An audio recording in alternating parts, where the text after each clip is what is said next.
Olá pessoal, sejam bem-vindos a mais um vídeo do canal Bora Falar de Cultura. E hoje eu tô com uma pessoa...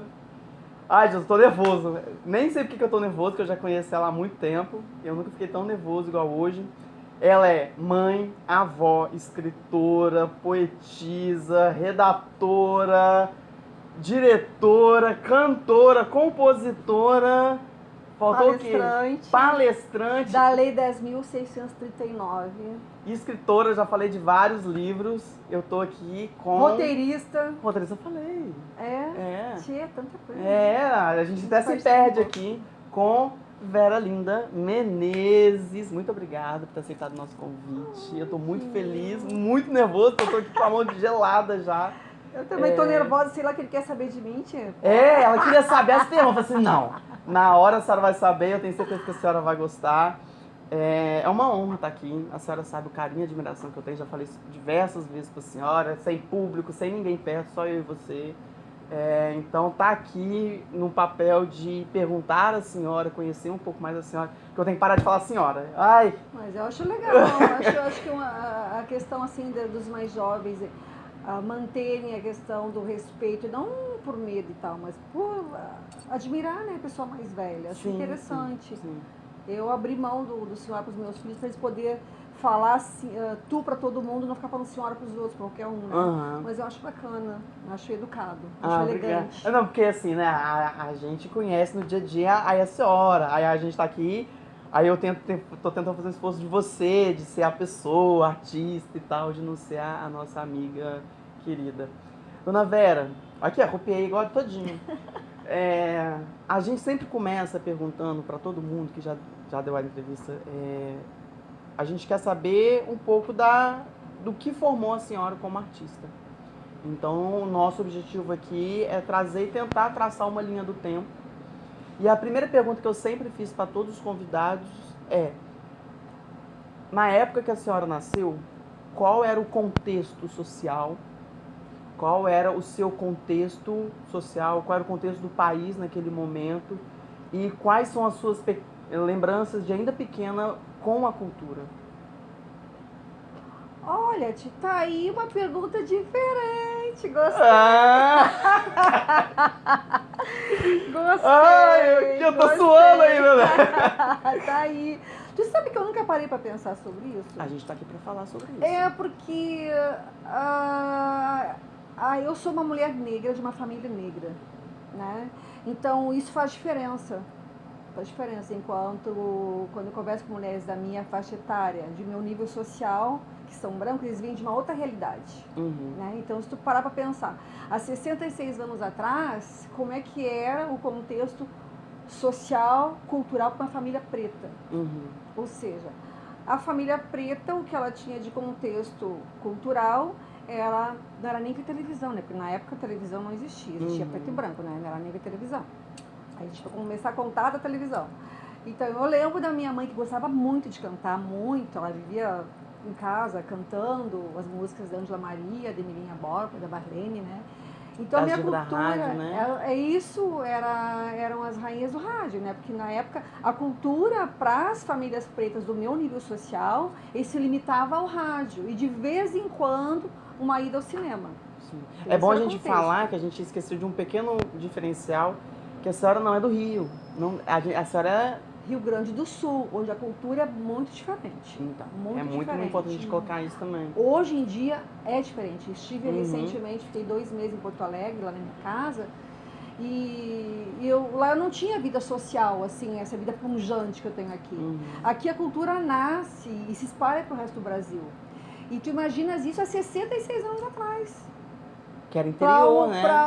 Não, apesar de ser cidade grande, ainda comparado ao Rio de Janeiro, Rio de Janeiro é capital do Brasil, exato. né? Eu falo isso de Belo Horizonte, que o pessoal fala mas Belo Horizonte é capital. Eu falo assim, gente, o estilo de vida, apesar de ser capital, é interiorano. Então, se tu pegares uma família branca de classe média, ela tinha uma vivência. Iria mais ao teatro, que se bem que o teatro era muito incipiente na época. Ela iria mais ao cinema, ela teria uma televisão em casa. E a nossa família não, nossa família se divertia muito com o Grenal. Grenal é o enfrentamento dos times Grêmio Internacional, que lá é muito forte, né? Então, dia de Grenal era uma festa, o pessoal se juntava, assim, uma churrascada gaúcha, né? Então, as famílias, tinha gente dos dois times na família, e a torcida era feita na base do samba. E a minha mãe pegava a caixinha de fósforo e tocava na caixinha de fósforo na mesa. Aí minha outra tia pegava uma latinha de leite em pó, eles botavam feijão dentro, ficava o chocalho. Então a nossa farra, eu vendo isso, eu criança, né? Isso eu me enxergando com 6, 7, 8 anos de idade. A cultura era isso, era nos dias de Grenal, as famílias se juntavam para torcer para seus times escutando o rádio e tocando as músicas na caixinha de fósforo, sambando na mesa, que eu sei sambar na mesa, e tocando chocalho com as latinhas de leite com feijãozinho dentro. Feijãozinho. Sabe, eu tenho, agora que a senhora falou da caixinha, só não vai lembrar disso, mas no outro apartamento, que a gente estava com a Paola no dia, e aí a senhora pegou uma caixinha de fósforo e falou assim, Paola, ó, acho que você estava compondo uma música nova, escuta isso aqui. Aí a senhora pegou a caixinha de fósforo e começou a tocar na caixinha de fósforo. Exatamente. Então já veio desde a infância aquele momento. Desde a infância, aquele momento. Então a cultura eu encontrei lá e depois, mais adiante, quando eu gravei a minha primeira música, eu mandei para uma amiga minha de infância, minha melhor amiga de infância. A gente é irmã, temos a mesma idade, a mesma história, nossas mães eram comadres. E aí eu cantei a música, depois de gravada a música, eu mandei a música cantada para ela. Eu disse, Tânia, adivinha quem é essa cantora nova? Ela disse, é tu. Eu digo, mas como é que tu reconheceu? Tá tão diferente. Ah, eu lembro quando tu cantava os pontos no terreiro da tua mãe. Eu disse, os pontos? Claro.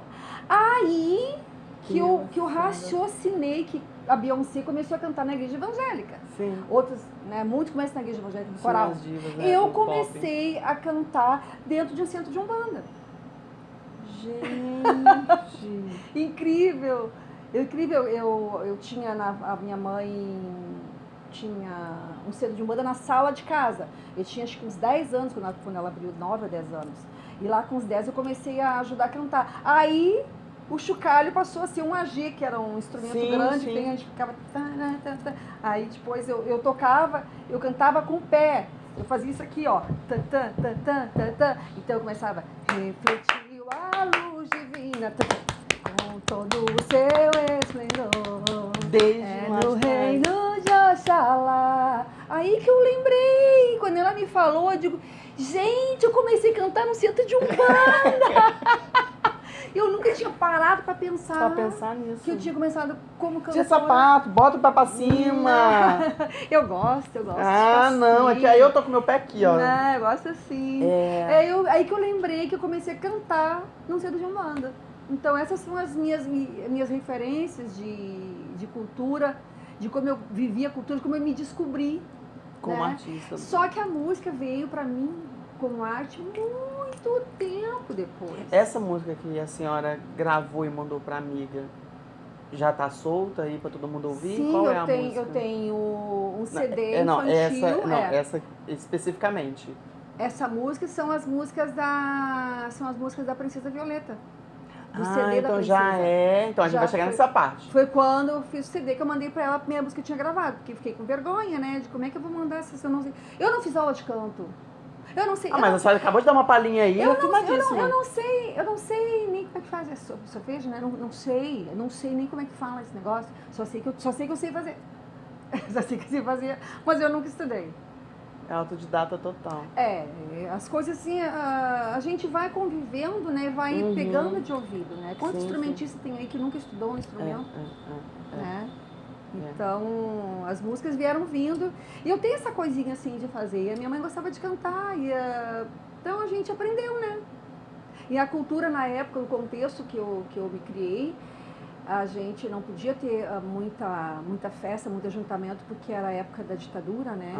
E eu lembro que o pessoal ia lá para casa porque a minha irmã comprou uma televisão preto e branco. Então, era um bairro bom, eu sempre morei em bairros bons, é um bairro início, mas é um bairro bom. O pai tinha comprado um terreno, tinha construído uma casa, né, para viúva, né, para viúva não, para a esposa dele que tinha falecido, depois a minha mãe foi se casou com ele, né? Então a gente morou nesse bairro.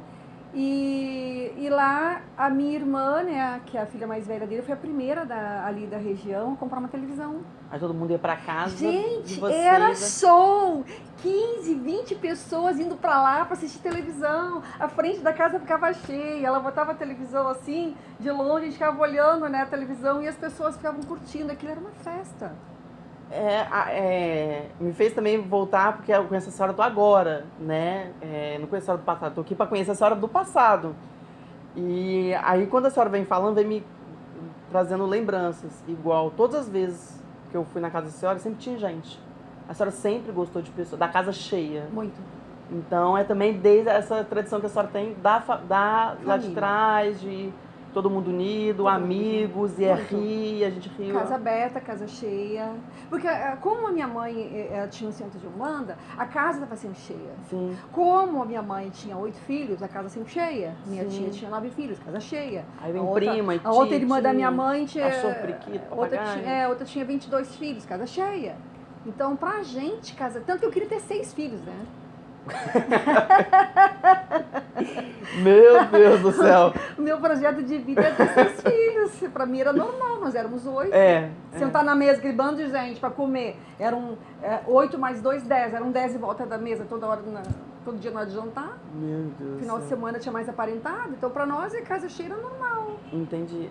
E reflete no hoje, né? É o que eu tô falando. Sim. Agora me conta uma coisinha. A senhora tá falando muito aí de mamãe. Pelo que eu tô vendo, mamãe teve uma influência muito grande na sua vida. Muito. O que tem de mais marcante dela, assim, que a senhora lembra, que pode compartilhar? Até embarguei aqui a voz.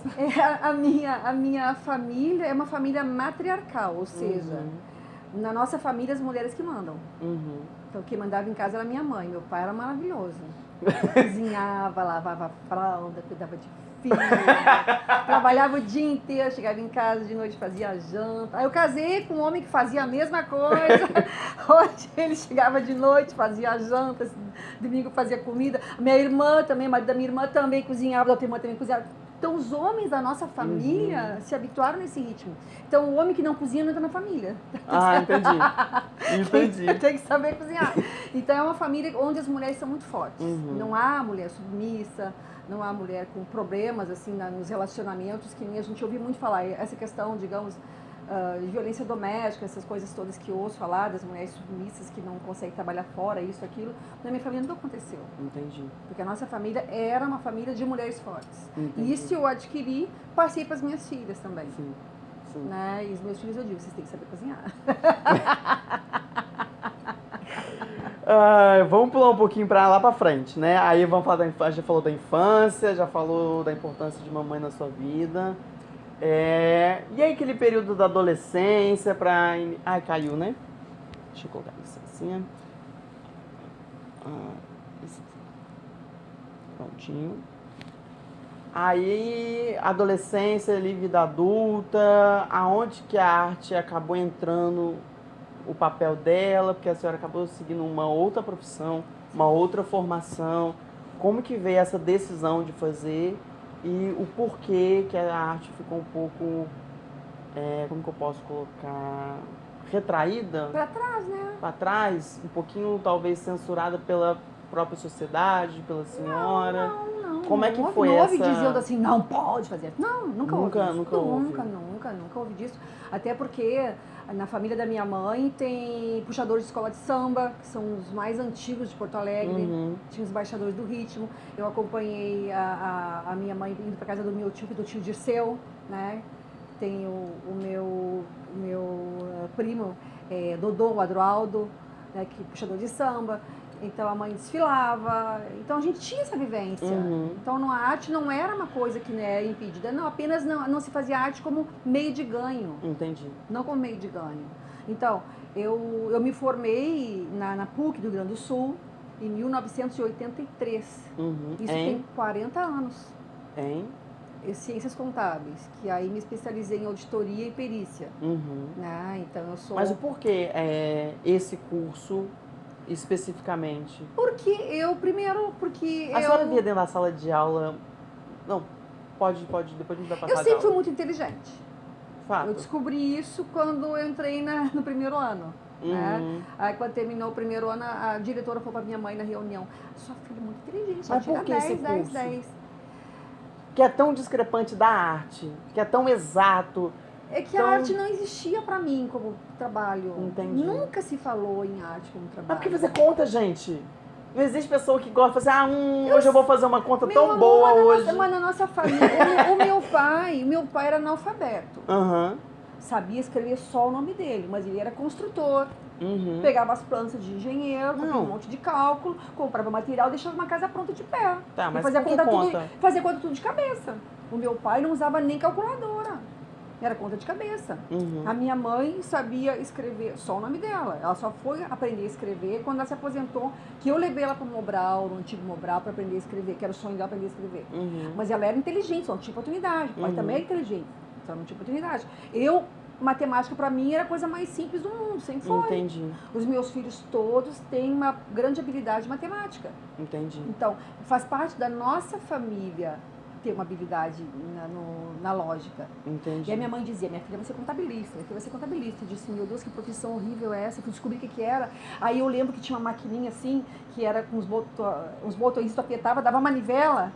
Aí tinha que botar aquele monte de zero. Eu digo: gente, como é que eu vou trabalhar com esse negócio? Um monte de zero, como é que eu vou errar os zeros aqui? Não, porque 1-0 ali faz toda a diferença, né?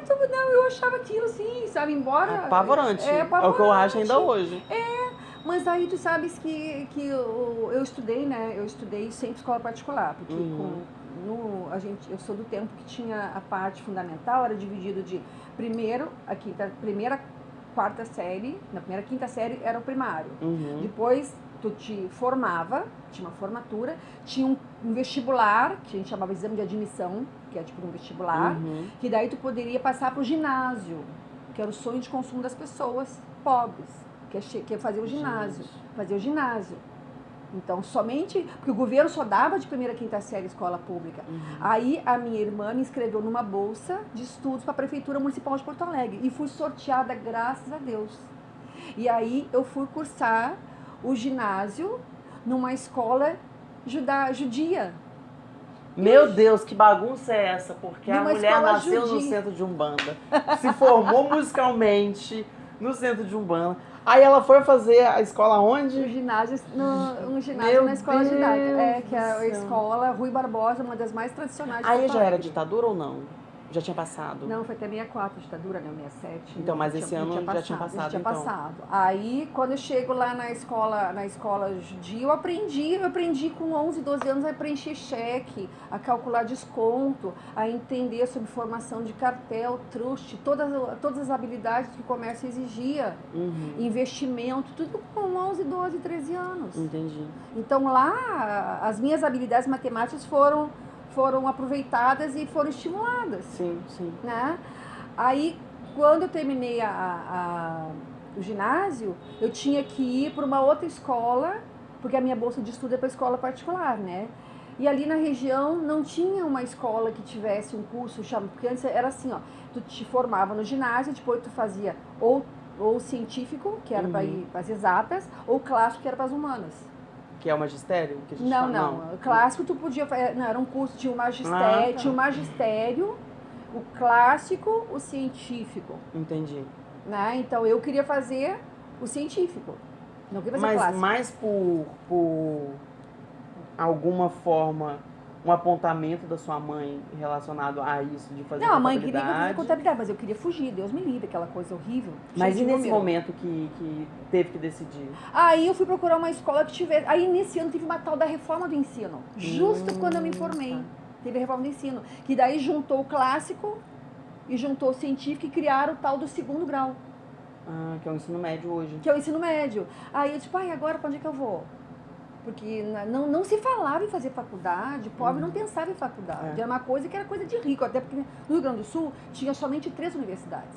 Tinha a PUC, que é a maior universidade particular do Rio Grande do Sul, na época, a URGS, que é a única federal, e a Unicinos, que tinha a fama de mais fácil de entrar, mas ficava lá 10 anos, difícil de sair, era funil. Então o pobre nem pensava, porque as vagas para a faculdade eram poucas, não se pensava. Então eu tinha que fazer um curso no segundo grau para poder começar a trabalhar. E aí eu disse, bom, vou fazer... Aí tinha um colégio chamado Rosário, bem atrás do Rui Barbosa. Aí eu digo, não, lá não vou, porque lá eles têm contabilidade. Deus me livre. Aí comecei a procurar. Daí tinha na frente o que tinha o magistério, que é Instituto de Educação. Magistério, eu digo, não, magistério eu não vou fazer. Eu queria ser psicóloga. Eu queria ser psicóloga. Aí eu fui lá, assim, tipo, tu caminha muito longe, daqui ao posto 6, tô no posto 2, daqui ao posto 6, uma lomba. Sabe que é lomba, né? É um morro. Lomba. Tu vai, não é morro, é a morro. cidade. Não, lá em Minas a gente fala morro, mas morro é diferente daqui do Rio. Subia uma lomba da Borja e tal, era bem longe. Tu caminhava muito para chegar até lá. Entendi. Mas me disseram que lá tinha um colégio na ACM, Associação Cristã de Moças, vou do judaico pro cristão. Associação Cristã de Moços, que tinha o antigo curso, né, um curso geral. Aí eu fui lá, me matriculei, digo, tô com a documentação da prefeitura aqui, eu tenho uma bolsa de estudos, né? Então eu até o terceiro ano estava garantida em bolsa de estudo, né? Então fiz o ginásio e ia fazer mais o segundo grau com bolsa de estudos. Aí entrei, me matriculei e tal, levei os papéis, a minha mãe assinou, porque eu era menor, aquela coisa toda. Aí começaram as aulas. Aí segunda-feira veio uma aula, entrou uma professora falando em não sei o que do comércio. Aí entrou uma outra falando em estatística. Aí o outro, matemática, não sei das contas. Gente, que isso? Chegou no terceiro dia de aula, eu fui na secretaria. Gente, que curso é esse? Que tem essas matérias que eu nunca vi falar. Esse é o antigo contabilidade. A senhora caiu sem querer, a senhora fugiu e não... Eu disse, não acredito. Mentira. Mas aqui a gente ainda vai, vocês ainda vão se formar dentro do regime antigo, vão ter o diploma de técnico em contabilidade. Eu digo,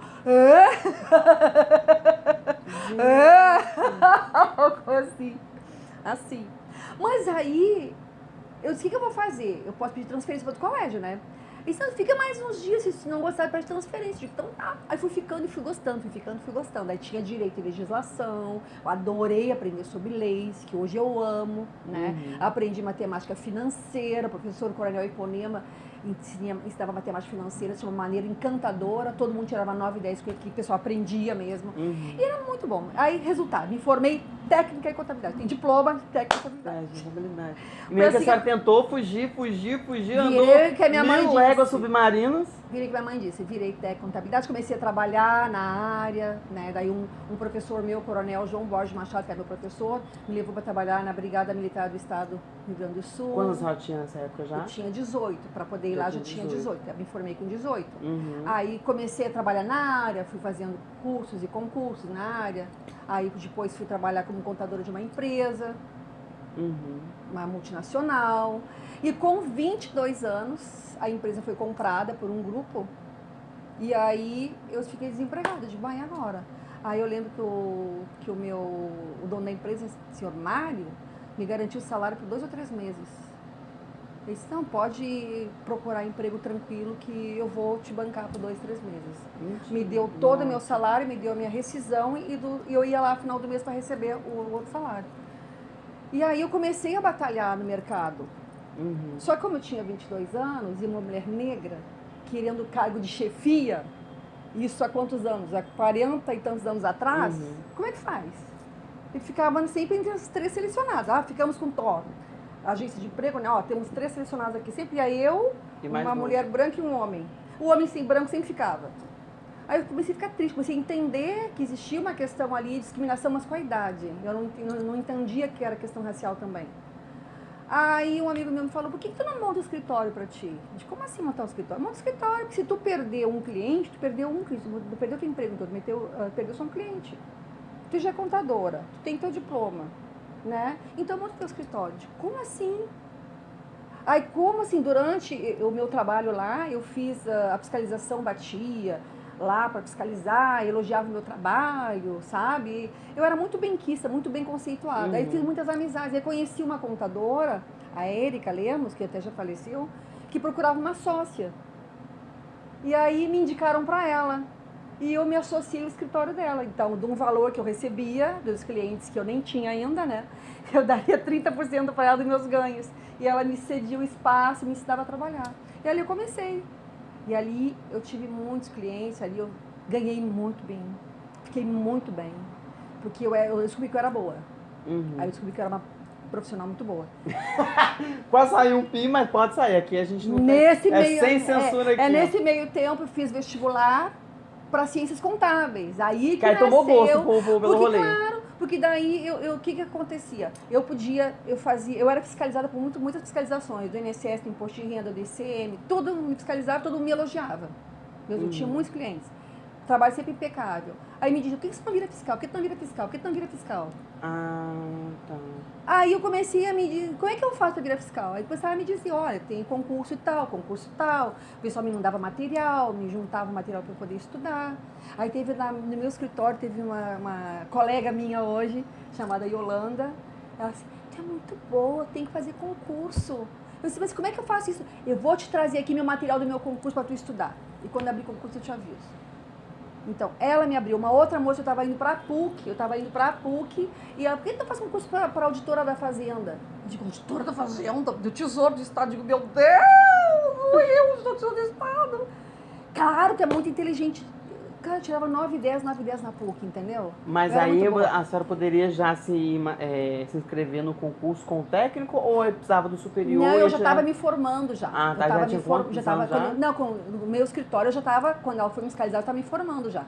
Tanto que eu me formei em julho de 83. Julho de 83. E em novembro eu já estava fazendo prestação de concurso já. Entendi. No Tesouro do Estado. Então foi... Sim, eu estava pronta. Sim, a faculdade para mim foi fácil de fazer, porque eu tinha o curso técnico, eu tinha a prática, a vivência, e eu estava fazendo a faculdade. Então, para mim foi muito fácil. E quando eu entrei na faculdade, o professor falou assim, veio uma coisa que foi muito marcante, que é o Dr. Telmo Grilo, coordenador do curso da PUC, ele falou assim, a faculdade vai dar para vocês apenas 20% do que vocês vão precisar para serem bons profissionais. Apenas 20%. O resto vocês vão ter que buscar fora. Eu, só 20%? Eu não saio daqui fazendo tudo? Eu disse, não, só 20%. Aí eu guardei aquilo, porque eu tenho essa questão, né? Alguém me fala uma coisa, eu presto atenção, vou procurar. Aí eu comecei a fazer curso. Enquanto os outros estavam passeando, eu estava fazendo curso. Eu fazia muito curso, paralelo. Fazia e ainda faz? Até hoje. Até hoje. Eu sei. Até hoje. Eu sei. Adquiri aquele hábito. E isso me possibilitou passar em 2 concursos públicos de nível superior. Já logo que eu me formei. Logo que formou. Porque eu já estava muito bem preparada. Sim. E eu absorvi. Já tinha quantos anos aí? Eu me formei em 83, eu tinha 26 anos.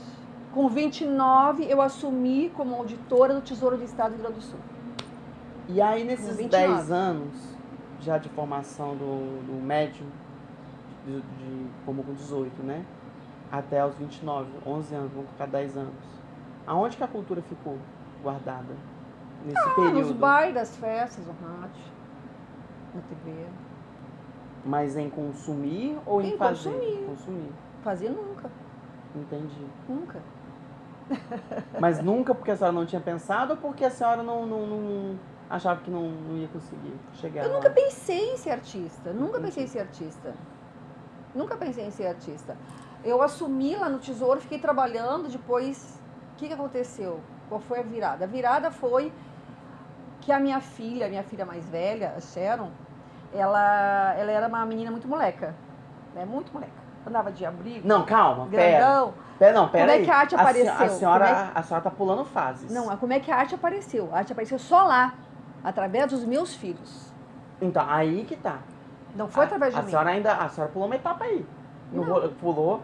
Se a senhora saiu com 18 anos e aos 29 já tinha... Era auditora. Já era auditora? Concursada no A senhora, neste meio caminho, casou, então.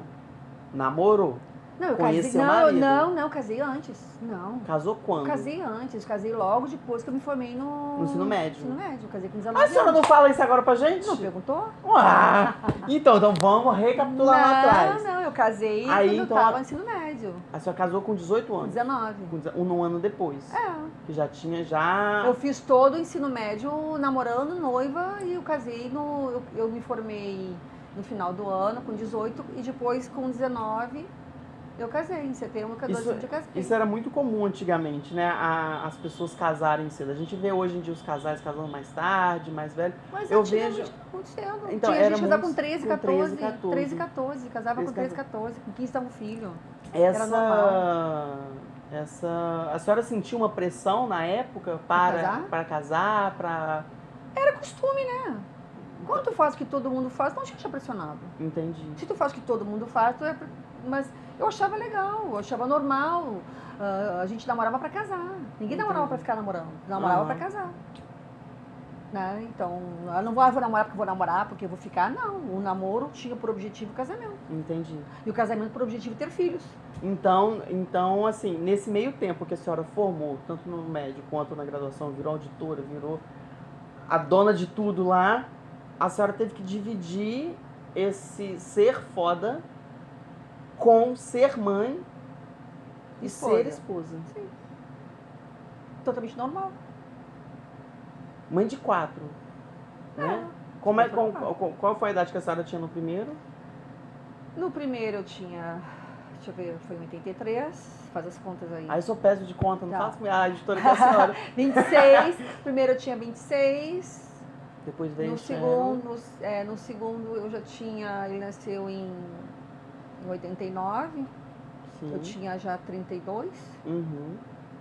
O outro nasceu, tinha 34, 3 anos 34, e a outra tinha 38.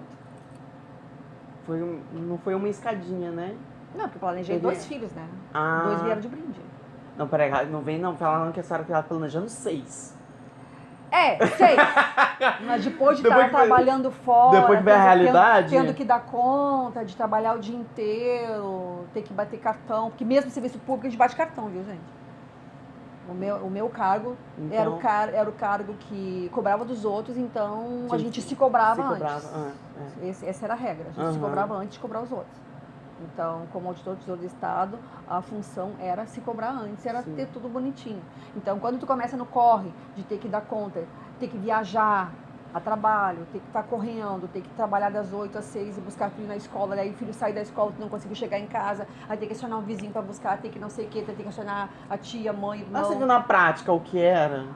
Sim, porque quando... Desistiu dos 6 na hora. Não, eu fui indo, né? Eu digo, não, vou fazer 2, né? Depois eu penso em outros 2. Vou fazer 2.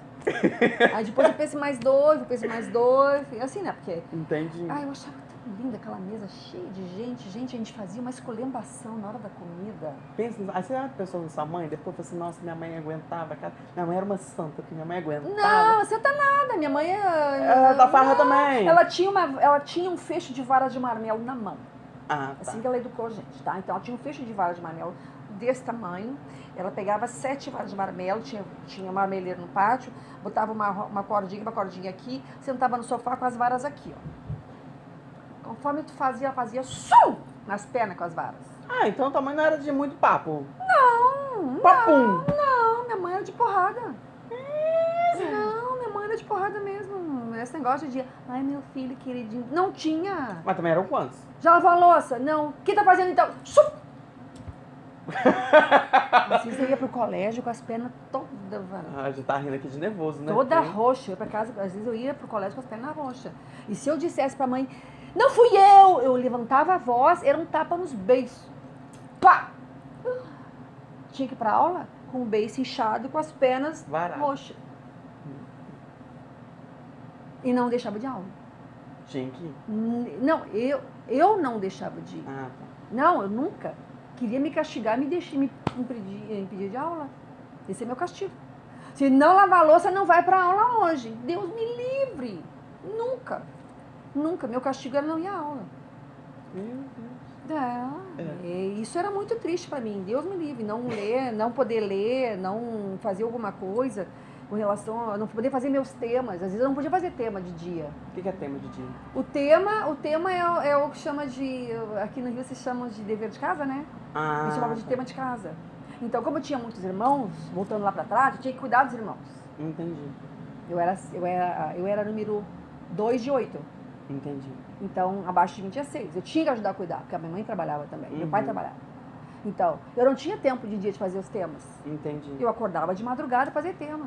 Botava o lampião, na minha casa não tinha luz. Pegava o lampião e ia lá fazer o tema. Deus não livre se não fizesse meu tema. Não. Deus livre pra senhora, porque pra sua mãe... Hã? Sua mãe se importava com o estudo? Que a senhora tá falando assim, mas eu queria, Mas a sua mãe também se importava em de vocês irem, de vocês frequentarem a escola de vocês? Sim, todo mundo estava na escola. Todo mundo foi pra escola. Todos meus irmãos. Ninguém deixou de ir à escola. Uhum. E passava ônibus na frente da minha casa, que eles iam de carona, porque o ônibus era um pouquinho longe, a escola um pouquinho longe, então eles iam de carona. Só que eles iam para a escola pública. E eu ia para a escola particular. Para eu poder ir para a escola particular, a minha mãe tinha que pagar a passagem, que era muito cara. Uhum. Então a minha mãe, dentro daquela rigidez dela, nunca me deixou sem o meu bloquinho de passagens. Entendi. Que ela pegava o dinheirinho dela, o trabalho dela, ia lá, comprava um bloquinho de passagem e me dava. A passaginha. Passaginha, eu sabia que eram 50 passagens o bloquinho. Eu sabia que 25 dias eu tinha para ir ao colégio. Tinha. Nunca me deixou faltar. Nunca. Ela fazia isso comigo, ela sabia que eu dava um jeito. Entendi. Ela também reconhecia, né, a importância do estudo. Não, para ela, estudo era tudo. Eu era o orgulho da vida dela. Só que ela achava que tinha que criar os filhos todos iguais, entendeu? Uhum. Porque a minha irmã, tem uma irmã que é muito querida, ela ia por mato caçar passarinho. Porque a gente morava, tinha uma zona rural, tinha muito passarinho. Uhum. Então, os meus irmãos fugiam do colégio para ir para essa área caçar passarinho. Meu Deus. A outra fugia para namorar. E a senhora fugia para estudar? Eu fugia para estudar. Eles não queriam, cada um tem sua maneira de ver a vida, né? Porque Sirene sempre ajuda, gente. É, sempre. É o Samu, não vou reclamar deles, não. É. Mas entendi. E agora, vamos voltar então. Aí então, nesses 10 anos de médio para a graduação e tal, eu estou, sou aqui, sou a melhor de todos, pum, filho, 4 filho. Aí a senhora falou assim, mas a arte voltou na minha vida com os meus filhos. Como que foi esse momento?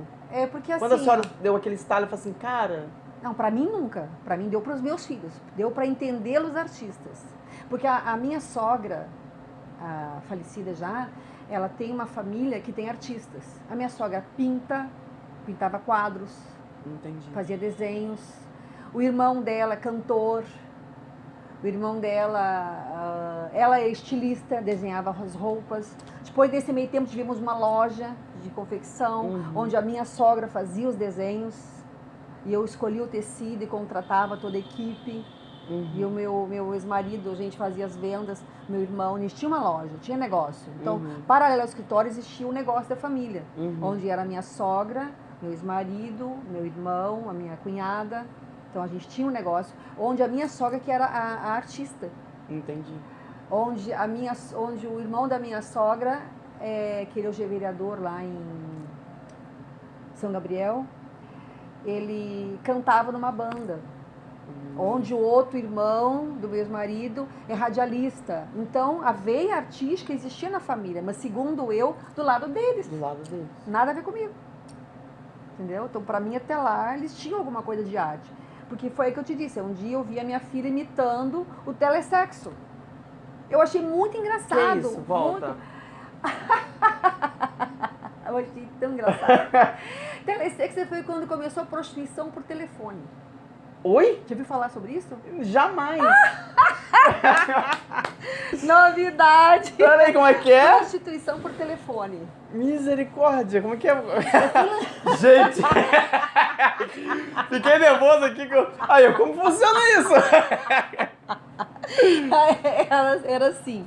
Não existia, não era por televisão nem por internet, tinha. É claro. Então inventaram assim, só que tinha propaganda na televisão. Né? Então, é a televisão. Então, primeiro volta lá. Primeiro a minha filha era uma menina muito moleca. E eu dizia, um dia ainda vou botar essa guria num curso de modelo para aprender a se vestir como a menina. Mentira que a senhora pensou isso. Sim. Etiqueta. Sim. Etiqueta. Tinha aqui no Rio de Janeiro, eu via na televisão os desfiles não sei como é que é o nome, da Socila, São Paulo, Socila e tal, ensinava etiqueta, ensinava não sei o que, eu digo, eu imaginava ela como uma princesinha, né? Toda desfilando de salto, toda arrumadinha. Digo, vou botar nesse curso, comecei a procurar o tal de curso pra ela. Não tinha lá no Rio Grande do Sul. Aí com 12 anos não podia entrar. Aí eu encontrei o SENAC, Serviço Social do Comércio, que tinha curso de modelo e manequim. Mas aí naquele ano ela não podia andar porque ela tinha 12 anos. Aí no ano seguinte, com 13, ela pôde entrar. Então ela começou a fazer esse curso. E nesse meio tempo apareceu o tal do telesexo. E aí um dia eles estão lá conversando e rindo, e aí ela começa a imitar. E o que é telesexo? Telesexo, o cara quer fazer sexo. E aí quer transar e não tem um dia pra pagar a mulher. Mas aí o que faz? Ele liga lá, vai no telefone, aquele disco, né? Alô, o que você quer? Então, imagina, tô grávida, agora eu tô botando, você quer, é tudo pro telefone, é tudo pro telefone, né? E aí... E a mulher aqui, ó, costurando, fazendo a unha, arrancando o cravo aqui da unha. E o cara, então, isso, e aí voltava as propagandas dos mulherões com uma calça enfiada na bunda, sabe? E ela aqui com o neném no colo, o que você quer? Com os peitão, então assim, e os caras pagavam uma grana pro telesexo. Então, quanto mais tempo elas ficassem no telefone, elas ganhavam por minuto, né? Sim, claro. Então elas eram remuneradas por minuto da companhia telefônica. Então, e montavam-se empresas com isso. E aí começava a ter propaganda na televisão. E aí um dia eu vi a minha filha imitando as mulheres da televisão, do telesexo. Eu chorava de rir. Eu devo estar muito vermelho de pimentão, não tô? Eu chorava de rir. Eu disse, essa guria é uma atriz, meu Deus, essa guria é uma atriz. Ali foi a primeira vez que eu falei em atriz na minha vida pra ela. Essa guria é uma atriz. Foi ali, mas era muito engraçado. Não sabia telesexo?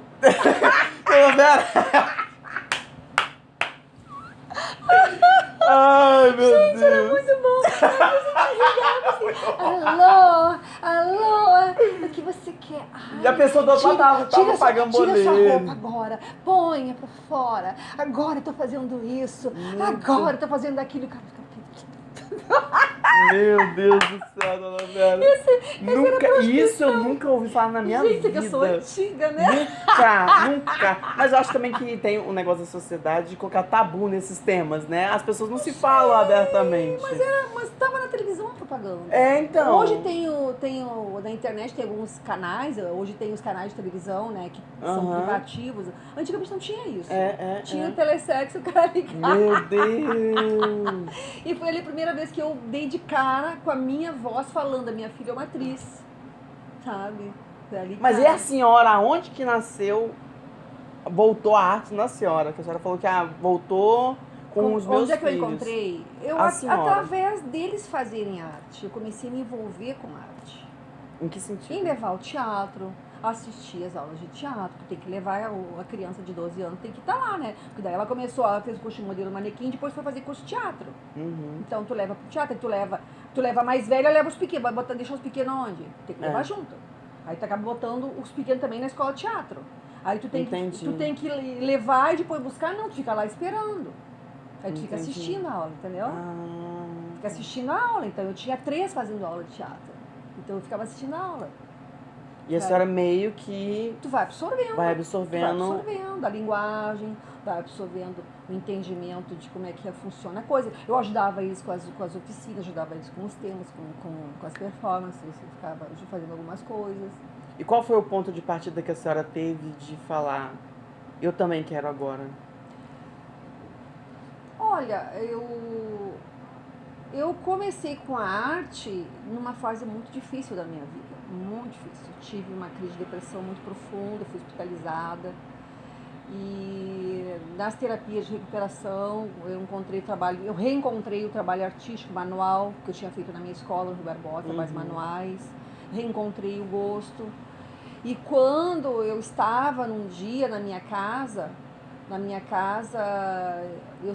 estava assim, descabelada, de tarde, de pijama, não sei quantos dias que eu estava enfiada lá embaixo das cobertas.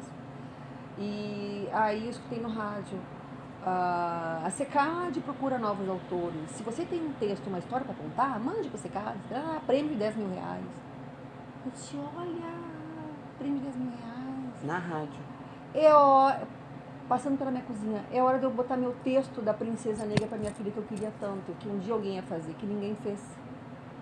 Foi o meu encontro com a arte. Por isso que eu digo que a Princesa Violeta me salvou. Foi ali que eu encontrei. Foi ali que eu parei e disse, vou fazer alguma coisa com a arte. Ali eu fui fazer o texto. Então o texto ainda não tinha sido feito. A ideia se tinha. Há anos tinha ideia de como é que essa princesa contava a história para meus filhos sobre a Princesa Violeta. Uma princesa negra, não tinha nome até então. Aí que eu resolvi mandar para o concurso um texto. E foi assim que eu parei e aí eu passei a ter um objetivo meu na vida, que não fosse o meu trabalho. Entendeu? Eu passei a ter um outro objetivo. Que não fosse o trabalho da senhora, que não fosse filho, que não fosse marido, que não fosse família. Seria a senhora... Seria eu transformar, eu ajudar muitas pessoas, que eu pensei sobre isso, e realizar um sonho da minha filha, que pra mim era uma frustração muito grande. Não ter uma princesa negra pra ela se representar. Ela estava ali fazendo curso disso, curso daquilo, mas ela não tinha nada que dissesse, olha, foi ali que eu encontrei. Aí então, foi isso quando foi em 2006. Se a gente Ela parar já pra era pensar, atriz, foi em 2006. É recente, É né? recente, faz 17 anos. É bem recente, assim. Foi lá que eu encontrei. Foi ali, eu fiquei 3 meses trabalhando no texto, que tinha algumas regras do concurso que eu tinha que cumprir. Aí quando eu achei que o texto estava bom, tinha que ter atingir vários objetivos, né? Daí eu consegui parar e entender como é que funcionava a literatura. Eu nunca estudei literatura, né? Nunca tinha estudado. Aí fui parar para estudar literatura, entender como é que tu faz gancho, como é que faz aquilo, aprender autodidaticamente, né? E construir o texto da Princesa Violeta. Fui dar o nome, porque é o nome? Porque Violeta, como eu sou muito mística, né? Eu sou de todas as religiões, sou muito mística. Violeta é a cor da transformação. Eu vim e ela veio para transformar o universo mágico. Então eu achei que Violeta, que é a cor de Saint Germain, de qual eu sou, eu sou, né, devota, né, que chama? Mas eu creio nele, a cor da transformação. Então foi assim que eu consegui fazer o texto e colocar o nome. Então, Princesa Violeta. E aí eu mandei para o concurso. E fiquei na torcida. E aquilo foi me dando um ânimo, sabe? Eu fui começando a ler mais, a me interessar mais. Me religou na vida. Então o texto me religou na vida. Foi isso que aconteceu. Entendi. Então demorou meses e meses e meses para ver o resultado. Aí quando veio o resultado, não fui escolhida. Mas eu já estava no trabalho, eu já estava resgatada.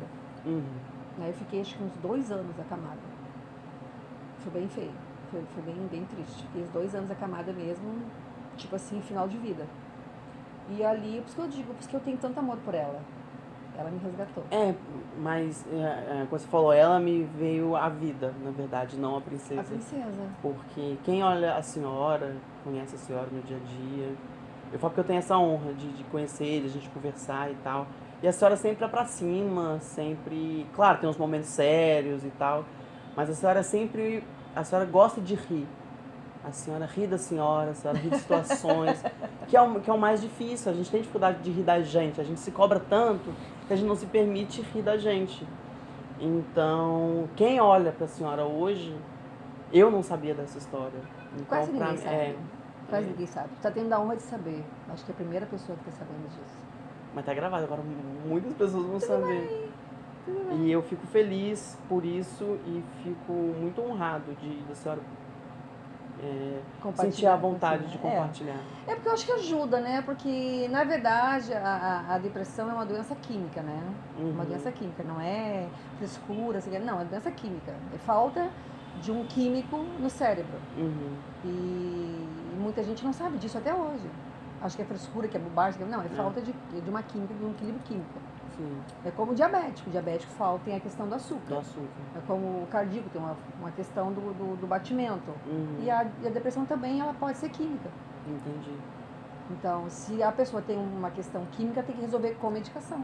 Sim. Não vai resolver com pensamento positivo, vamos lá. Claro que existem formas de tu ter esse medicamento do corpo, porque o nosso corpo produz todos os remédios que nós precisamos. Sim. Né? Então, tem atividade física que ela nos dá serotonina. Sim. Tem atividade física que dá um outro, não sei como é que é o nome, endorfina. Então, esses medicamentos, tem gente, por exemplo, se eu fizer academia de manhã, eu consigo uma descarga de endorfina, que ela substitui um comprimido. Sim. Pode ser. Entendi. Entendeu? Se eu faço... É uma máquina, precisa de manutenção. Tem que saber como ela funciona para poder saber como... Então, se eu não faço atividade física e eu não recebo endorfina, eu tenho que receber endorfina medicamentosamente. Então, tem gente que consegue descobrir como acionar a sua endorfina. Sim. Eu acho que rir de mim mesma é acionar minha endorfina. Sim. Eu fui descobrindo que eu era muito séria. Porque quando tem a profissão que eu tenho, sim, você acaba sendo uma pessoa séria. Sim, eu era uma pessoa muito séria. Mas a senhora era séria no geral, família, amigos, ou somente no trabalho? Mas tu trabalha 90% do teu tempo, né? acaba refletindo, né? De alguma forma. Trabalho 90% do meu tempo. Não tem como você tirar a máscara do trabalho, deixar no trabalho e ir pra casa. Eu tinha que ter um comportamento, por exemplo, tu, uma mulher negra, jovem, auditora, tu tem que ter o que eles chamam de postura. Entendi. E a postura é não sorrir muito, não sei o que, não sei o que, não sei o que, sabe? Tem tudo isso. Acaba te adoecendo. Então, isso que eu ia perguntar pra você. A senhora acha que essa postura, durante muito tempo, também acarretou nesse período difícil que a Com senhora certeza, teve? com certeza, com certeza, absoluta. Com certeza absoluta. Com certeza. Porque é um trabalho que a gente tem uma... Por exemplo, eu cheguei a ser auditora fiscal da Receita Federal do Brasil. Uhum. Né? Então, como é que imagina essa pessoa? Sem vida. Como é que é a cara? Como é que é o comportamento dela? Entendeu? Uhum. Porque tu pode passar para o contribuinte sendo fiscalizado que tu tá querendo negociar com ele, por exemplo. Sim. Então a postura séria de Fria. não passar nada, fria, impassível, tem que ser passada. Sim. Isso é teu dia a dia, das 8 da manhã, sei lá, 8 da noite. Tu vive nessa Nessa pilha, nessa pressão interna. além de tu te envolver, tu te envolve com as questões políticas, porque isso tudo são decisões, tem muita decisão política. Sim. As questões que tu vai fiscalizar a pessoa tá numa merda desgraçada, tu é obrigado a tacar uma multa, mandar pra cadeia, entendeu? Uhum. Aí tu... Que foge da sua escolha, né? Tem que É entrar no obrigação, sistema, se eu sou paga pra fazer o que eu tenho que fazer. Sim. Eu sou paga pra te mandar te prender, mandar te prender. Se eu sou paga, não tem. E eu era eu sempre fui nessa vibe. Então tu acaba nem sabendo quem tu é, no final das contas. Uhum. E quando tu cai nesse abismo que eu caí, de certa forma tu te resgata tu mesma, né? É tu que sai dali depois. Sim. Foram anos afastada, né? Pra eu conseguir. Aí ali eu me reencontrei. E a princesa me puxou desse buraco. Foi lá que eu encontrei a arte. Por que eu encontrei a arte? Porque daí, quando eu não consegui ser aprovada no edital, a vontade de fazer ficou. Entendi. E eu fui atrás de como fazer. A gente conseguiu publicar 2 anos depois. Uhum. Mas aí, nesse meio tempo, eu comecei a mostrar pra um, mostrar pra outro, mostrar pra outro. Aí vai na minha escola contar essa história. Eu digo, eu? Vai na minha escola, vai lá na feira do livro fazer... Nesse período que a senhora já estava aí, ainda tinha um resquício da Vera Lúcia? Era uma transição. Era uma transição. Eu, no meu trabalho, sou Vera Menezes. A Vera Lúcia só existe na minha casa, lá para meus irmãos. Não, então, por isso que eu tô perguntando pra senhora. Porque até então, Vera Linda não existia. Não, a Vera Linda existiu no dia que foi lançado o livro. Por isso que eu tô perguntando. Uhum. Quando nasceu Vera Linda Menezes? A Vera Lúcia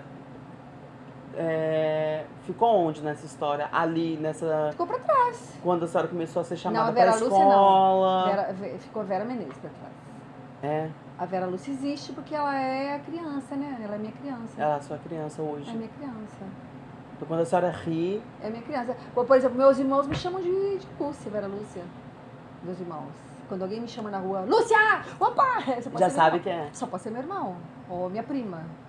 Entendi. Vera Menezes é a pessoa séria. Vera Menezes é o pessoal do meu trabalho. Da auditoria, do tesouro, Dona Vera só eu. Vera Linda Vera Linda é da arte. Da arte. Aí nasceu a Vera Linda. Nasceu Vera Porque Linda. daí, pra ir nas escolas contar história, o que aconteceu? Eu comecei a contar história pra criança de 2 anos, 1 ano. Como é que essa criança vai entender uma história? Não vai. Não vai. Aí o que tu faz? Tu começa Musicalizar. papai, mamãe. Eu comecei a musicalizar a história. Exatamente esse tempo. Comecei a musicalizar a história. Aí nasceram o quê? As músicas. As músicas. As canções. Quando foi que eu aprendi a fazer música? Lá atrás. Com a caixinha de fósforo.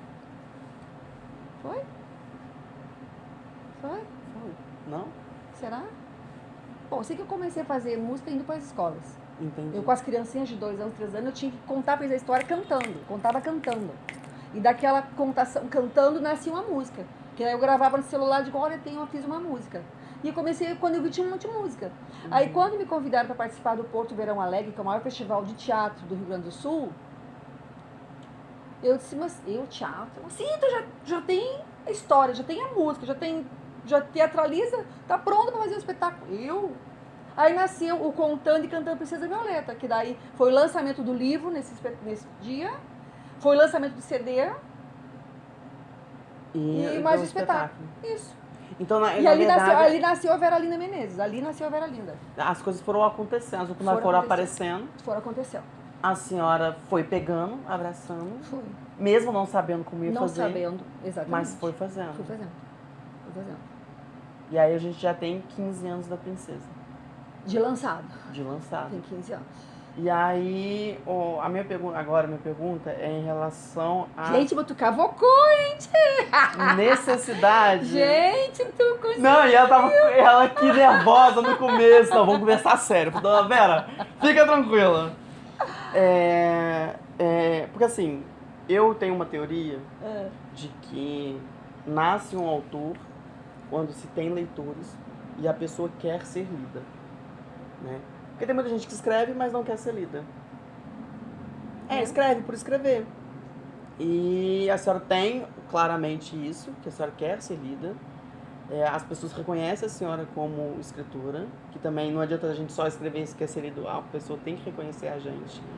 Mas, além desses dois pontos, para mim, eu acho que o escritor, ele sempre tem algo a mais para dizer, né? Por isso que a gente não acaba numa obra só. Quando a senhora descobriu este ponto, esse terceiro ponto de não, a princesa está feita, ok, ela vai cumprir sua missão daqui para frente, mas eu quero dizer mais. E quando foi esse achado assim da senhora tentar pensar numa nova história, desapegar de uma coisa que já tinha sido consolidada, já tinha sido reconhecida para uma coisa nova que não é do mesmo universo?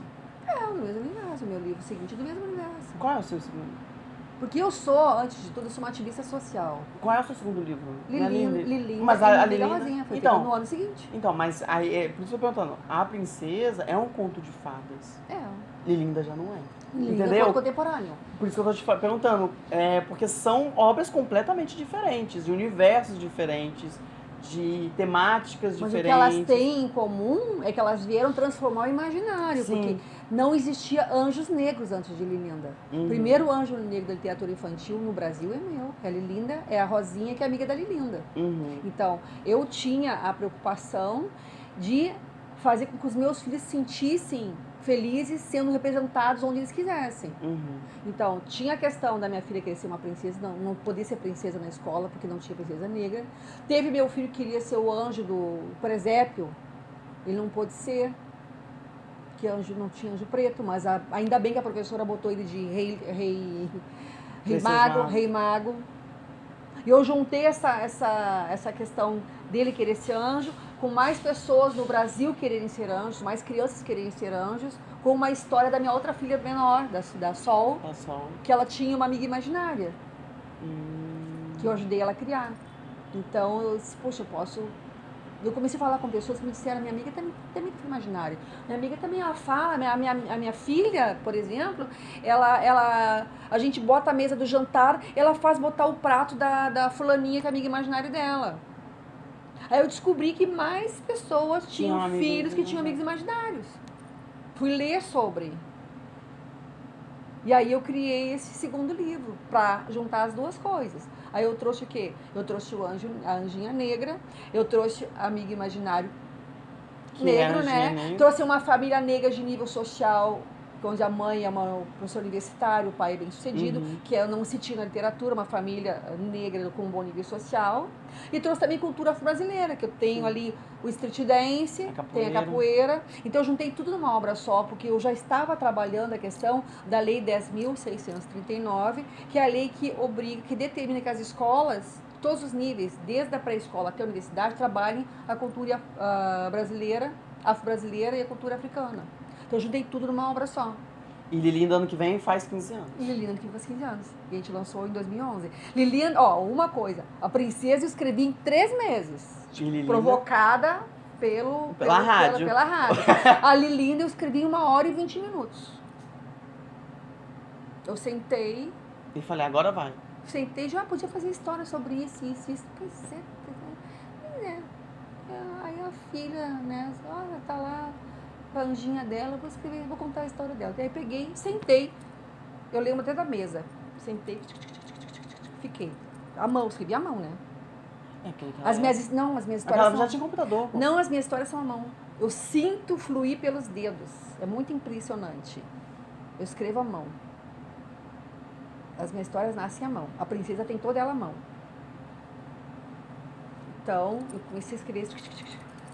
Escrevi. Fui escrevendo. Porque eu não volto para corrigir, né? Eu escrevo o que vem na cabeça, vou escrevendo. No final, eu digo, o que eu escrevi? Aí tu vai ler o que tu escreveu. Pra você entender. Psicografado, né? Pra você entender o que tá ali. Aí eu digo, oh, legal, dá uma arrumadinha aqui, uma arrumadinha ali. Depois tu vai pro computador pra digitar. E tinha essa história linda. Que é dali linda. A princesa também foi escrita toda à mão. Eu tenho até hoje guardado, ela toda à mão. Todos os contos que a senhora também tem, foi à mão. Todas as poesias que a senhora tem também são à mão. Pois é, né? Uma peculiaridade. A senhora, né? já teve alguma coisa que escreveu e falou assim, isso aqui não rola? Porque eu já joguei tanta coisa fora minha. Não jogo nada fora. A senhora acha que dá pra reaproveitar? Será que eu devo guardar as coisas que eu escrevo? Olha, eu acho... Tô aqui pedindo uma consultoria grátis, tá, gente? Dá licença, pode fechar a câmera, por favor. Não, eu acho que quando a gente escreve, a gente está expressando uma emoção interna, uma coisa que tá dentro da gente. Sim. A senhora acha que a arte não é existe, isso? Claro, não existe certo e errado. Para mim não existe. Naquela hora eu senti aquilo daquele jeito, eu escrevi daquele jeito, que aquilo refletia aquele sentimento naquele momento. Se alguém vai gostar ou não vai gostar, não é o que importa. Vou chorar não, pera. Então é o que importa, é o que a gente sente. Em arte não tem certo e errado. A arte me fez aprender isso, não tem certo e errado. Muita gente que se forma... Ai, pera, gente. Ai, não, pera. É isso.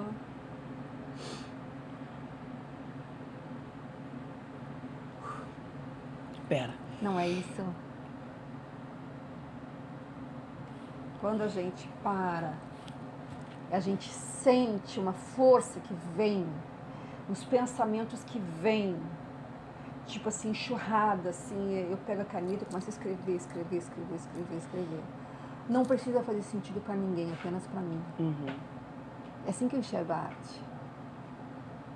Assim que eu enxergo a arte. E eu tive essa semana passada no show da Lued Luna, ela falou justamente isso.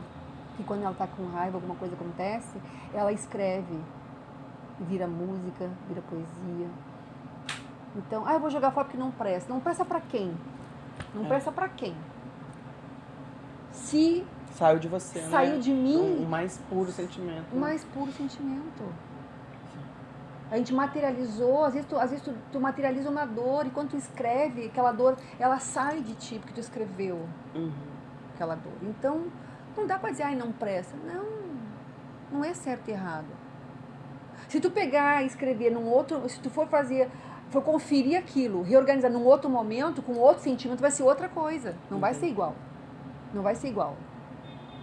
Então, quando eu tenho na beira da minha cama, eu tenho uma caixa onde tem alguns pedaços de papéis. E conforme eu sinto alguma coisa, eu corro lá e escrevo. Eu escrevo e jogo. Deixo, não mexo. Não mexo. Às vezes a gente vai mexer, podia ser melhor. A gente pode até mexer, mas não vai expressar aquele sentimento daquela hora. Não vai ser igual. Não faz mal pra senhora ver coisas que já machucaram a senhora? A arte, ela Não toca guarda, em um ponto. ela guarda aquele momento, né? Ela guarda aquele momento. Ela guarda aquele momento. Né? Cada um faz o que quer depois com aquilo. Tem gente que vai guardar, tem gente que pode ser que queira queimar, tem gente que pode querer publicar. Porque às vezes essa dor que a gente sente, outras pessoas também sentem, mas não falam sobre. E quando alguém fala sobre, a gente está dando voz a essas pessoas. Então a arte tem esse papel. Ai, que ódio que eu tô. De mim? Não, de tá. Eu tô segurando o choro aqui há 3 horas já. Chora, pode chorar. Não pode isso. não. Mas não é isso? Ai, dona Vera. É isso, a gente pode dar voz para outras pessoas. O que eu fiz com a minha princesa foi dar voz a pessoas, personificar sonhos. Com a Lilinda também, com a Rosinha. E com as poesias que eu faço também. Deixa eu te alegrar agora eu faço poesia erótica. Ai! Agora eu faço poesia erótica. Me dá essa água aí atrás, por favor. Tá no copo já tá no copo. Ai, dona Vera. Obrigado. Talvez aquela inspiração lá do telesexo.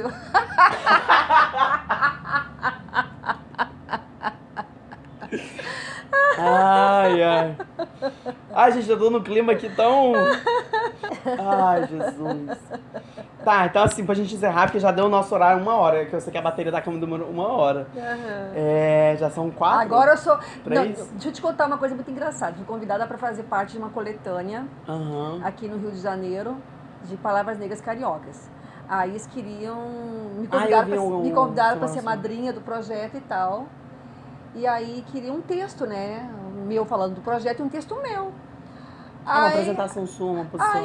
Uma apresentação minha, né? Que eu fiz, e depois o texto que eu iria contribuir com a coletânea com um texto meu. Aí eu parei e pensei, o que são palavras negras? Sobre o que pessoas negras podem falar? Tudo. É tudo, né? Então eu disse, sabe uma coisa? Eu vou desafiar o imaginário do povo. Ah, foi aquela que eu li. Ah, eu li. Aí eu mandei. Com certeza foi do telesexo que o Zé pegou aquele negócio. Aí eu mandei a coletânea. Faz todo sentido agora, tá vendo? Aí eu mandei uma poesia erótica. Eu achei que eles não fossem aprovar. Mas lá no meio de tantas... Porque as pessoas pretas têm uma mania de falar sobre dor. Mas tem que falar também sobre amor, sobre tanta coisa, sobre sonhos, sobre realização. Porque a nossa arte pode transformar o nosso hoje, né? E eu mandei uma poesia erótica. Então, e agora o meu grande objetivo é transformar essa poesia num filme. Meu Deus. Já pensou? Nossa, eu tô só de nervoso. Pega o outro lá. Não, o que a pessoa deu? Caiu? Não, tô fazendo outra coisa, outras cenas. Ah, tá. Então agora eu tô escrevendo, porque quando eu era, eu tenho não te contei um segredo que eu fazia quando eu tinha meus 15 anos, 16 anos. A gente escrevia carta, eu mandava cartas anônimas. Mentira, eu já fiz uma. Me descobriram na primeira. Mas eu mandava carta anônima de amor. Eu também! Me descobriram na primeira! Me descobri na primeira, você acredita? Eu acho que eu fiz alguma coisa errada. Tipo não assim, sei. sou eu. Foi tipo... Assinou Gustavo. Não. Eu mandava carta anônima de amor. Não, e o pior de tudo é que eu neguei na época. Eu falei assim, não fui eu. Mas óbvio que fui eu. Tipo... Pois é, quanta coisa. Não é lindo isso? Eu tô resgatando isso agora. Resgatando isso. Então tem muita coisa. A arte me encontrou. Não fui eu que encontrei a arte me encontrou. Eu tenho um livro que chama Carta para os Meus Antigos Amores. Não publiquei ainda. São essas cartas? Eu não tenho mais acesso a essa carta. Só que qual foi o meu objetivo nesse livro? Foi escrever para quem passou na minha vida. Porque a gente tem muita coisa assim, fulano passou na minha vida e só me trouxe mal. Não. Algo de bom essa pessoa trouxe. Construiu a minha vida, construiu o meu hoje, minha personalidade, um aprendizado novo. Então, aí eu fui procurar saber, igual tinha uma menina que já tem gêmeos, e aí eu vi a família dela, sabe? Que então, lindo. assim, eu tenho esse projeto que, depois até te conto quem é que fez o prefácio, já tá pronto, só esperando aí a verba. Mas eu acho muito bonito, acho que as pessoas hoje em dia perderam o hábito da carta, que é uma coisa que eu acho tão bonita. Maravilhoso. Acho que a carta é coisa, o bilhetinho de amor. Porque e você falar que gosta, que ama, acho que as pessoas não... E o bilhetinho à mão. A mão tem um grande valor. Porque para tu escrever, a emoção tem que passar por aqui, tem que chegar aqui, tem que se transformar. Então, quando tu escreve, a tua letra é a tua personalidade, a tua letra é a tua fala. É o momento que você dedicou o tempo para escrever. Eu tomei essa consciência. Ai, não vou chorar de novo. Chora. Porque eu perdi uma amiga muito querida na pandemia. E 15 anos de amizade, eu nunca falei pra ela que eu amava ela. Ai, meu Deus. Então... Não deixa pra depois pra dizer que ama. Não deixa pra depois. Por isso que eu abri o vídeo de hoje falando que eu gosto mesmo da senhora. A senhora sabe, não precisa... eu amo a senhora, amo o trabalho da senhora, gosto de estar perto da senhora, gosto de conversar, que a gente sempre ri, por mais que a gente fale sério, por mais que a gente trabalhe.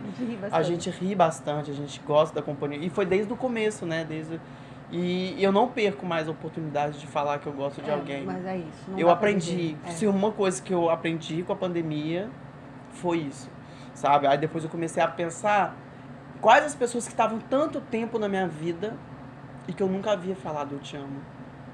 Eu tinha um amigo de infância também, a gente estudou ensino médio junto. E a gente ficou um grande período longe um do outro. Porque ele foi seguir o caminho na capital, eu não fiquei na cidade e tal. E eu tinha ele como irmão. E aí teve um dia, por conta dessa amiga minha, eu virei e falei assim, Zé, eu queria te falar uma coisa, mas você não me leve a mal não, tá? É porque eu nunca te falei isso. Ele falou assim, Gustavo, eu também te amo. Ai, que lindo. Então, eu acho que a pandemia fez isso muito, As sabe? pessoas serem mais verdadeiras, né? E fazer as coisas com um pouquinho mais de pressa, né? Fazer E agora, né? externalizar aquilo que a gente acha que não precisa falar. A pessoa, ela sabe, se eu falo, não, diz pra pessoa, diz pra pessoa. É reforça. Tão bom, às vezes uma palavra pode mudar a vida, o dia de uma pessoa. Sim. Uma palavra pode mudar o dia de uma pessoa. Por isso que nasceu esse livro, que eu achei, eu tive essa necessidade de falar, olha, você fez parte da minha vida, o que eu sou hoje, o que eu aprendi, do que é o amor, do que é a arte, porque eu também comecei a escrever por causa dessa menina que eu escrevi a carta anônima. Anônima, gente. É muito bonito isso. E se fazia isso, carta anônima, antigamente, né? As pessoas fazem fofoca com carta anônima. É verdade, na escola a gente passava o bilhetinho, você viu fulano de tal e tal. Era bilhetinho, a gente fazia fofoca. Hoje em dia, como que será que é dentro da sala? Será que é o WhatsApp? É o WhatsApp. Não sei, mas WhatsApp. pode o WhatsApp dentro da sala de aula hoje? Não sei, eu não tô mais em sala de aula, né? Então. Mas eu acho que a escrita, ela é muito poderosa. Sim. Muito poderosa. E se a gente escrever hoje, não bota fora, não. E se a gente ler em outro momento, ela vai ter outro sentido. Então, se tu escreveu hoje, para um pouquinho, daqui a pouco lê de novo e termina, deixa ela pronta, porque se tu tá triste hoje, tá com uma dor, escreveu, se tu tiver no outro dia feliz, tu não vai conseguir terminar aquele texto daquele jeito, com aquela mensagem. E muita gente pode estar esperando por aquela mensagem. Entendi. A senhora acha que é mais sentimento do que técnica? Porque às vezes eu posso colocar uma técnica ali pra ficar bom. A senhora acha que não funcionaria tanto quanto? Eu não tenho técnica nenhuma. Eu nem sei o que é técnica. Eu até pensava em técnica. Daí um dia eu li um livro do Jorge Furtado. Conhece o Jorge Furtado? Um grande cineasta, né? O livro chama-se Meu Tio Matou um Cara. Sim. O livro dele, do início ao fim, não tem um ponto nem uma vírgula. Não, tem só ponto, não tem vírgula. Do início ao fim. É pra poder expressar como que as pessoas falam, não. É uma técnica que ele usou, não? Ele simplesmente tirou as vírgulas e botou só os pontos. Tirou as vírgulas. Então eu disse, ele está dizendo o quê? Que cada um escreve como quiser. Sim. Porque a técnica foi ditada por alguém, não foi ditada pelo sentimento. O sentimento não tem técnica. E a arte não tem técnica? A arte pra mim não tem técnica. Pra mim não. O meu conceito de arte é esse, não tem. Porque se tivesse, eu não teria feito nada do que eu fiz. Porque eu nunca estudei técnica. Uhum. A senhora sempre buscou conhecimento? Eu tenho 15 eu tenho 3 livros publicados, eu tenho 15 músicas, ou 20 músicas, não sei. Eu tenho várias poesias e contos. Nunca estudei sobre isso. Eu estudei. O ensino médio, a escola. Estudei exatas. Eu fui treinada para aprendeu o básico lá atrás e trouxe para cá. A minha leitura era diário oficial e legislação. Essa que é a minha leitura cotidiana. Nossa, que porre! É uma linguagem horrível. A minha leitura é uma leitura que eu domino. Sim, eu domino essa leitura. Sim. Eu sei ler uma legislação, eu sei aplicar a legislação, eu sei fazer uma nova legislação. Entende? Essa é a minha leitura. Entende? Não tem a ver com poesia, com arte. E eu acho que a técnica, quando tu estuda muito a técnica, tu pode ir para dois lados. Tu pode ir para ficar muito bom, ou tu pode deixar de fazer. As pessoas botam fora, não fazem, com medo de errar. Mas se meu professor vir, vai dizer que eu sou, sei que. Fulano me chamou de analfabeto. Sou, e qual é o problema? A palavra é viva. Porque se tu pegar textos de 50 anos atrás, como é que eram escritos? Não era. Fotografia com PH. Não é isso que eu não falo. É outra coisa. Então, todo mundo que me pergunta, todo mundo acha que eu fiz letras ou faço letras. E quando eu falo que não, aí a pessoa, mas por que você não faz letra? E eu tenho muito receio disso, da técnica acabar me atrapalhando. Porque eu já sou chato, para poder publicar alguma coisa, eu tenho que saber que tá bom. Então, assim, quando eu tiver realmente o domínio da técnica, eu acho que a técnica vai meio que bloquear. Quando eu escrevi Princesa Violeta, eu mandei o texto para uma doutora em literatura, uma amiga minha, doutora em literatura, doutora Lia Schulze. Aí eu disse, Lia, vê como é que tá o texto. Mas o texto tá bom, mas tecnicamente, ela disse, Vera, tu tem que te preocupar com o teu sentimento e com a arte. Se não se enquadrar em nada que existe, que os intelectuais criem uma nova classificação. Entendi. Não é a nossa preocupação, é deles. É de quem vai classificar. Ah, acho que essa parte se enquadra em tal coisa, outra parte em tal coisa. O professor, quando for dar aula com o meu livro, ele vai dizer onde se enquadra. Não é um problema meu. Eu não tenho que ver o enquadramento para poder criar minha obra. Uhum. Eu crio a minha obra. Ponto. Ponto. Sim. E quem vai depois dar aula com isso vai dizer, olha, isso aqui está errado por isso, isso, tecnicamente não se enquadra e tal. Blá, blá, blá.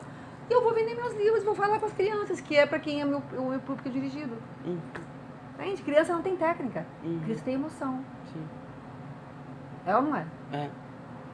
E hoje em dia acho que a gente... Eu tô que nem a senhora, eu tô devagando aqui nas palavras. É. A senhora fala e eu tô... É isso, a gente fica devagando, é isso. Se tu não mexer com o emocional do teu público, não adianta ter uma boa técnica. É que nem a voz, por exemplo. Comecei a estudar aula de canto. Aí tu começa a ver... Moto. Aí tu começa a ver que tu tem que ter uma voz assim, assim, assim, assim. Daqui a pouco tá cantando igual todo mundo. Todo mundo, né? Não quero. Não quero. Uhum. Então eu parei de fazer, porque eu tava vendo que ficando igual todo mundo, não quero. Ah, mas se tu tem, não sei o que, essa tremidinha na voz, tremidinha tá errada. Errada por quê? Se a minha voz é assim. Sim. Né? Se fosse por isso, então a Shakira não ia cantar, aquela outra lá nordestina de cabelão comprido, a Elba também não ia cantar, Sim. né? Então, é isso, cada um é do jeitinho que é. Uhum. Acho que a arte é isso, essa liberdade de a gente se expressar como a gente realmente é. Perfeito.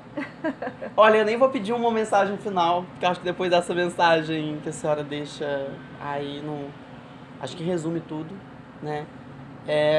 Como eu falei desde o começo, eu acho que o objetivo meu era conhecer um pouco mais a senhora, aprender um pouco, se divertir, apesar que eu mais chorei do que ri, mas tudo bem, queria agradecer muito a senhora.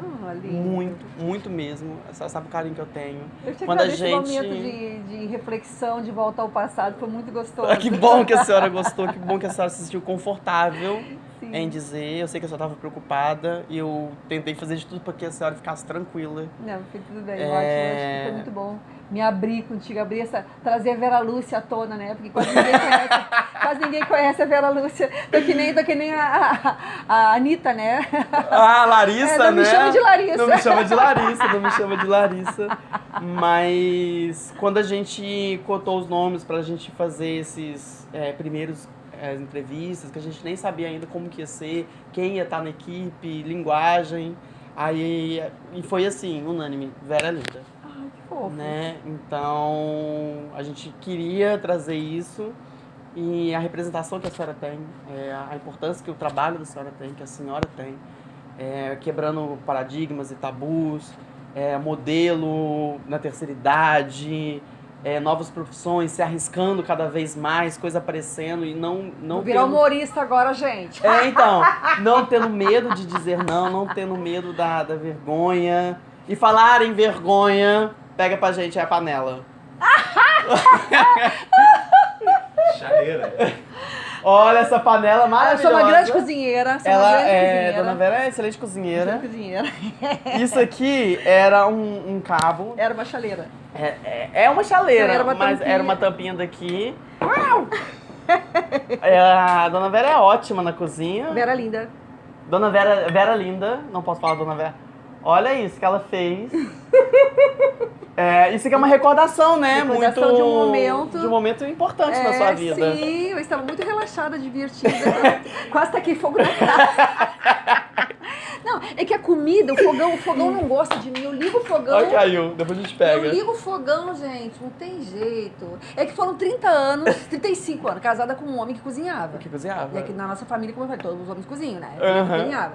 Aí, depois de me separar, eu digo, agora como é que eu vou fazer? É como Vamos enfrentar o fogão. Cada vez que eu vou cozinhar, é um desastre. Gente, quem quer ver essa obra de arte... Ah, eu vou falar pra lá. Quem quer ver essa obra de arte, é só seguir a dona Vera, a Vera Linda, lá no Instagram, que ela posta receitas maravilhosas, receitas super saborosas, receitas que vão inspirar o seu dia. Sem glúten, sem lactose. Sem glúten, sem lactose e com dicas bem especiais para você arrumar um seguro de vida o mais rápido possível. E é nesse clima de descontração que o nosso vídeo, nossa entrevista acaba. Hoje eu conversei com Dona Vera. Vera Linda Menezes. Dona Vera, mãe, avó, atriz, cantora, compositora, artista completa. E eu só tenho a agradecer. Muito obrigado, se inscreva no canal, até o próximo vídeo. Um beijo. Tchau, gente. Ai, Dona Vera, obrigado. Ai, foi bem divertido. E a senhora com medo de mim. Não entendi o medo da senhora de mim. Realmente, você conseguiu falar de coisas que não tinha falado